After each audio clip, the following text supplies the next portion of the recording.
The night carried a wrongness like a taste caught at the back of the mouth, metallic and patient, the kind that sits and waits. Streetlights hummed with a frequency that made alley shadows twitch as if alive. The air hung heavier than weather, dense like cloth folded and stored for years until it remembered being fabric. I noticed the betrayals first in small, inconclusive moments. Birds dropping silent from wires, falling like punctuation marks, the town clock pausing a beat too long, then moving on with a new, uncertain rhythm. Neighbors, gardens gone oddly glossy, as though varnish had been brushed over leaves and bloom. It was an atmosphere that seemed to ask you to listen harder, to lean forward as if meaning were about to be spoken. Around the edges of ordinary life, signs began to arrange themselves with a patience that felt older than patience. Footprints appeared where no feet could reach, shallow webbed impressions printed in morning dew on walls and windowsills. Children came home with stories of sky flowers, pale blooms that opened only at dusk, their petals unfolding in a slow, measured counting, as if enumerating something invisible.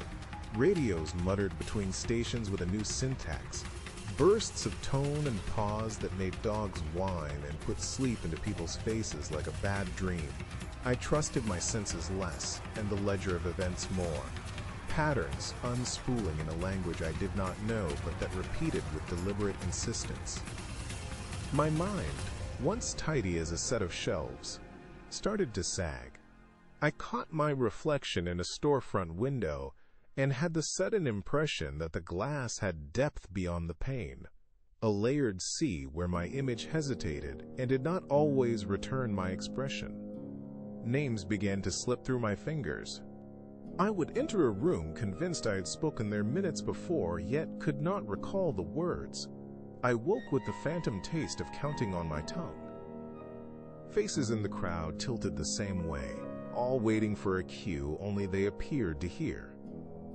Paranoia was not theatrical. It was domestic and slow. I cataloged each oddity and watched the pages of my notes curl, as if some unseen humidity were erasing ink.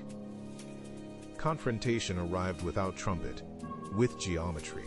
One night, the sky folded along a seam, a silver line widening like a cut in fabric. From it, forms unfurled, not limbs, but angles that implied being. Concentric rings of light that pressured thought into sensation. Thoughts that were not mine, speaking in verbs that made the ground inhale. They did not so much enter as insinuate, reinterpreting the town's syntax into a longer sentence. People moved as if being read aloud, their private decisions annotated by a presence fluent in the grammar of fear. Afterward, houses stood with doors ajar like unfinished arguments. The clock resumed, but its tick never matched any heartbeat I remembered. I am left recording what I cannot wholly recall, knowing that whatever listened has learned the cadence of my sentences and will return to read how the story ends. It will come back to see the last line.